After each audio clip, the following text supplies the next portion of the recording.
Hello friend, સ્વાગત છે તમારું મસ્ત સ્ટડી યુટ્યુબ ચેનલમાં. આજે આપણે એસએસસી જીડીની એક્ઝામને લગતા જીકેજીએસના 25 MCQ સોલ્વ કરીશું. તો શરૂઆત કરીએ પ્રથમ પ્રશ્નથી. ભારતીય સંગીતકાર સર્વોચ્ચ નાગરિક સન્માન ભારત રત્નથી સન્માનિત થનાર પ્રથમ ગાયિકા કોણ હતા? લતા મંગેશકર, MS સુબ્બલક્ષ્મી, ગિરિજા દેવી કે સિદ્ધેશ્વરી દેવી? ભારતીય સંગીતના સર્વોચ્ચ નાગરિક સન્માન ભારત રત્નથી સન્માનિત થનાર ભારતના પ્રથમ ગાયિકા કોણ હતા?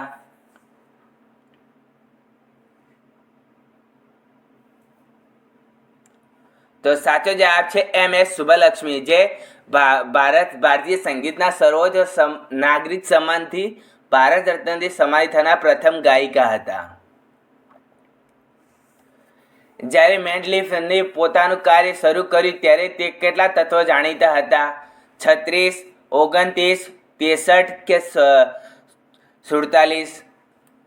જ્યારે મેન્ડલિફે પોતાનું કાર્ય શરૂ કર્યું ત્યારે કેટલા તત્વો જાણીતા હતા? એટલે કે કેટલા તત્વોની ઓળખાણ થઈ હતી ત્યારે? તો સાચો જવાબ છે 63 તત્વોની. જ્યારે મેન્ડલિફે પોતાનું કાર્ય શરૂ કર્યું ત્યારે 63 તત્વો જાણીતા હતા. અને હાલમાં કેટલા તત્વો જાણીતા છે જાણવા મળ્યા છે? તો 118 તત્વો જાણવા મળ્યા છે. 1946માં મુસ્લિમ લીગ દ્વારા કયા દિવસને ડાયરેક્ટ એક્શન ડે તરીકે ઉજવવામાં આવ્યો હતો? 15 ઓગસ્ટ, 16 ઓગસ્ટ, 20 ઓગસ્ટ કે 26 નવેમ્બર? 1946માં મુસ્લિમ લીગ દ્વારા કયા દિવસને ડાયરેક્ટ એક્શન ડે તરીકે ઉજવવામાં આવ્યો? તો સાચો જવાબ છે 16 ઓગસ્ટના દિવસે મુસ્લિમ લીગ દ્વારા ડાયરેક્ટ એક્શન ડે તરીકે ઉજવવામાં આવ્યો. અને મુસ્લિમ લીગની સ્થાપના ક્યારે થઈ હતી? તો એ તો ખબર જ છે કે 1946માં થઈ હતી. 2026માં કયો દેશ એશિયન ગેમ્સનું આયોજન કરશે? નેપાળ, ચીન, ભારત કે જાપાન? 2026માં કયો દેશ એશિયન ગેમ્સનું આયોજન કરશે? તો સાચો જવાબ છે જાપાન, જે 2026માં એશિયન ગેમ્સનું આયોજન કરશે. નીચેનામાંથી કયું રાજ્ય બાંગ્લાદેશ સાથે સરહદ ધરાવતું નથી? ત્રિપુરા, મિઝોરમ, મેઘાલય કે મણિપુર? નીચેનામાંથી કયું રાજ્ય બાંગ્લાદેશ સાથે સરહદ ધરાવતું નથી? તો સાચો જવાબ છે મણિપુર, જે બાંગ્લાદેશ સાથે સરહદ ધરાવતું નથી. અને અન્ય કયું રાજ્ય છે? તો અરુણાચલ પ્રદેશ પણ સરહદ ધરાવતું નથી. 2011ની વસ્તી ગણતરી મુજબ ભારત બીજા ક્રમનું સૌથી વધુ સાક્ષર રાજ્ય કેન્દ્રશાસિત પ્રદેશ કયું છે?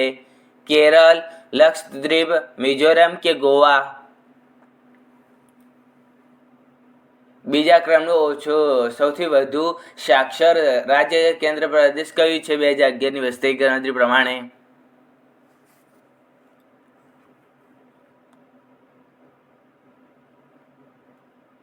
તો સાચો જવાબ છે લક્ષદ્વીપ, જે 2011ની વસ્તી ગણતરી પ્રમાણે ભારતનું બીજા ક્રમનું સૌથી વધુ સાક્ષર રાજ્ય અથવા કેન્દ્ર શાસિત પ્રદેશ છે. અલ બરૂની કિતાબ ઇલ હિન્દ કઈ ભાષામાં લખાયું હતું? ફારસી, સંસ્કૃત, અરબી કે તુર્કી?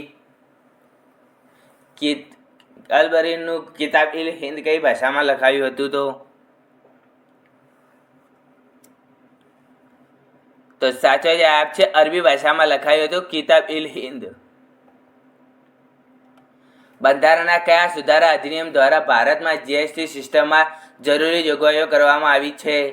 100મો સુધારો અધિનિયમ, 101મો સુધારો અધિનિયમ, 102મો સુધારો અધિનિયમ કે 103મો સુધારો અધિનિયમ? કયા સુધારા અધિનિયમ થી જીએસટીની સિસ્ટમમાં જરૂરી જોગવાઈઓ કરવામાં આવી છે?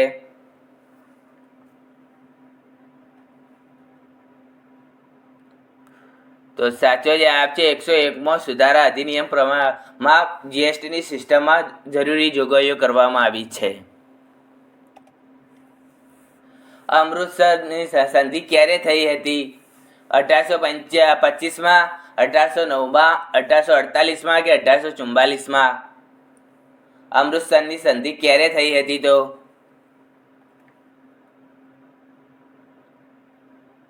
તો સાચો જવાબ છે 1809માં અમૃતસરની સંધિ થઈ હતી.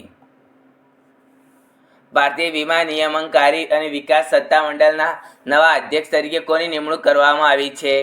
દેવાશિષ પાંડા, અજય શેઠ, અનુરાગ શાહ કે અજય ત્યાગી? ભારતીય વીમા નિયમનકારી અને વિકાસ સત્તામંડળ એટલે કે એરડાના નવા અધ્યક્ષ તરીકે કોની નિમણૂક કરવામાં આવી છે?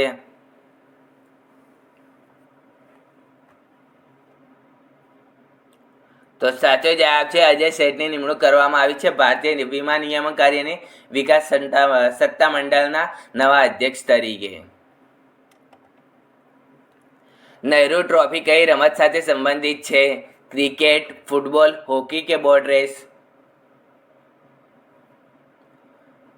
નહેરુ ટ્રોફી કઈ રમત સાથે સંબંધિત છે? તો સાચો જવાબ છે ફૂટબોલ સાથે સંબંધિત છે નહેરુ ટ્રોફી. ભારતમાં બેન્કિંગ રેગ્યુલેટરી એક્ટ સત્તાવાર રીતે ક્યારે પસાર લાગુ થયો? 1947માં, 1948માં, 1949માં કે 1950માં? ક્યારે લાગુ થયો? પસાર થયો ને લાગુ થયો. ભારતમાં બેન્કિંગ રેગ્યુલેટરી એક્ટ ક્યારે લાગુ થયો હતો? તો સાચો જવાબ છે 1949માં ભારતમાં બેન્કિંગ રેગ્યુલેટરી એક્ટ સત્તાવાર રીતે લાગુ થયો હતો. કઈ પંચવર્ષીય યોજના દરમિયાન 14 મુખ્ય બેંકોનું રાષ્ટ્રીયકરણ થયું? બીજી, ત્રીજી, ચોથી કે પાંચમી? કઈ પંચવર્ષીય યોજના દરમિયાન 14 મુખ્ય બેંકોનું રાષ્ટ્રીયકરણ થયું? તો સાચો જવાબ છે ચોથી પંચવર્ષીય યોજના દરમિયાન 14 મુખ્ય બેંકોનું રાષ્ટ્રીયકરણ થયું હતું. બંધારણના કયા અનુચ્છેદમાં ભારતના સંકલિત ભંડોળ માટેની જોગવાઈ છે? અનુચ્છેદ 265, અનુચ્છેદ 266, અનુચ્છેદ 267 કે અનુચ્છેદ 268? બંધારણના કયા અનુચ્છેદમાં ભારતના સંકલિત ભંડોળ માટેની જોગવાઈ છે?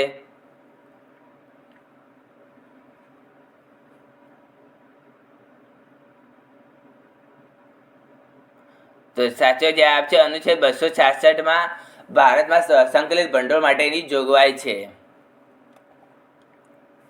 ઝડપી, ટકાઉ અને વધુ સમાવિષ્ટ વિકાસ કઈ પંચવર્ષીય યોજનાનો મુખ્ય સ્ત્રોત હતો? ચોથી, પાંચમી, 11મી કે 12મી? ઝડપી, ટકાઉ અને વધુ સમાવિષ્ટ વિકાસ કઈ પંચવર્ષીય યોજનાનો મુખ્ય સ્ત્રોત હતો? તો સાચો જવાબ છે 12મી પંચવર્ષીય યોજનાનો મુખ્ય સ્ત્રોત હતો ઝડપી, ટકાઉ અને વધુ સમાવિષ્ટ વિકાસ. નીચેનામાંથી કયું ભારતનું પ્રથમ બંદર છે જે જાહેર કંપની તરીકે સામેલ અથવા નોંધાયેલું છે? અન્નોર બંદર, પારાદીપ બંદર, કંડલા બંદર કે તુતીકોરીન બંદર? નીચેનામાંથી ભારતનું પ્રથમ બંદર છે જે જાહેર કંપની તરીકે સામેલ અથવા નોંધાયેલું છે? તો સાચો જવાબ છે અન્નોર બંદર, જે ભારતનું જાહેર કંપની દ્વારા સામેલ અથવા નોંધાયેલું બંદર છે. શ્વેતાંબર અને દિગંબર કયા સંપ્રદાય સાથે સંબંધ ધરાવે છે? બૌદ્ધ, જૈન, પારસી કે હિન્દુ? શ્વેતાંબર અને દિગંબર કયા સંપ્રદાય સાથે સંબંધિત છે?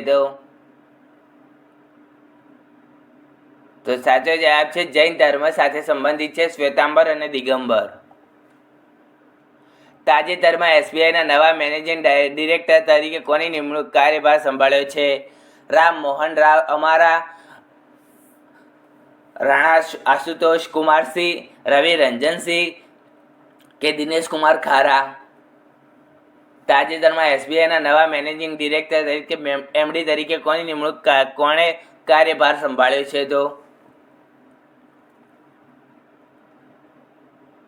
તો સાચો જવાબ છે રવિ રંજનસિંહે, જે એસબીઆઈના નવા મેનેજિંગ ડિરેક્ટર એટલે કે એમડી તરીકે કાર્યભાર સંભાળ્યો છે. ગ્લોબલ હંગર ઇન્ડેક્સના રિપોર્ટ 2025માં ભારતનો ક્રમ શું છે? 110, 118, 102 કે 85? ગ્લોબલ હંગર ઇન્ડેક્સ એટલે કે GHIનો રિપોર્ટમાં 2025માં ભારતનો ક્રમ શું છે? તો સાચો જવાબ છે 102મો નંબર છે ગ્લોબલ હંગર ઇન્ડેક્સમાં ભારતનો. કયું રાજ્ય ભારતનું પ્રથમ રાજ્ય બન્યું છે જેણે મતદાન યાદીમાં 100% ડિજિટલ બનાવી છે? રાજસ્થાને, પંજાબે, કેરળ કે ઉત્તર પ્રદેશે? કયું રાજ્ય ભારતનું પ્રથમ રાજ્ય બન્યું છે જેણે મતદાન યાદી 100% ડિજિટલ બનાવી છે?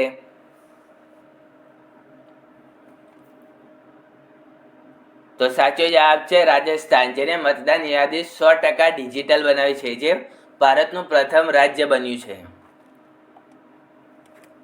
ઓડિશાનો સૌથી પ્રખ્યાત તહેવાર કયો છે જેમાં ભગવાન જગન્નાથની ભવ્ય શોભાયાત્રા કાઢવામાં આવે છે? કોણાર્ક નૃત્ય મહોત્સવ, રથયાત્રા, નુઆખાઈ કે બાલી યાત્રા? બાલી યાત્રા નથી, બાલી જાત્રા છે.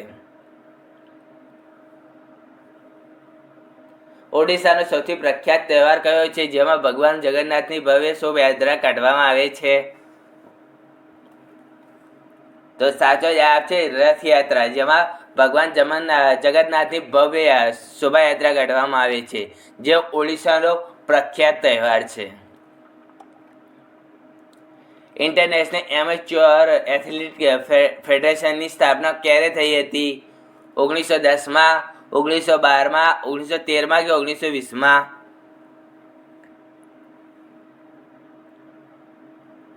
ઇન્ટરનેશનલ એમેચ્યોર એથ્લેટિક ફેડરેશનની સ્થાપના ક્યારે થઈ હતી?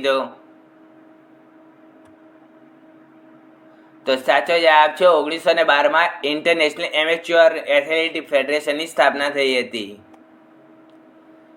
રિહંદ ઘાટી પરિયોજના કયા રાજ્યમાં આવેલી છે? ઉત્તર પ્રદેશમાં, મધ્યપ્રદેશમાં, કર્ણાટકમાં કે ઓડિશામાં? રિહંદ ઘાટી પરિયોજના કયા રાજ્યમાં આવેલી છે?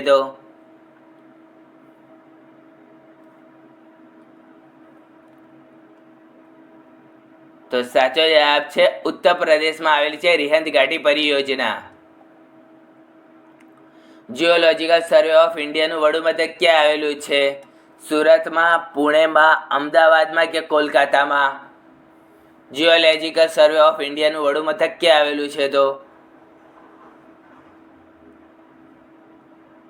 તો સાચો જવાબ છે કોલકાતામાં આવેલું છે જીઓલોજિકલ સર્વે ઓફ ઇન્ડિયાનું વડુ મથક.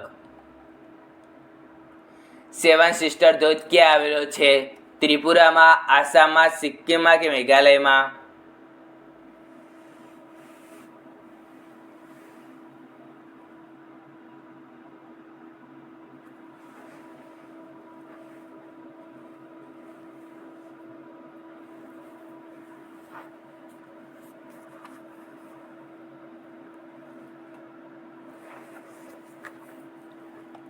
તો સાચો જવાબ છે મેઘાલયમાં આવેલું છે સેવન સિસ્ટર ધોધ. આ ક્વેશ્ચનનો થોડો પ્રોબ્લેમ છે, હું તમને કમેન્ટમાં કહી દઈશ કે આ સેવન સિસ્ટર ધોધ ક્યાં આવેલો છે. ફ્રેન્ડ, તમને અમારો વિડીયો ગમ્યો હોય તો લાઈક, શેર અને સબસ્ક્રાઈબ કરો. મળે લેક્ચર, બાય.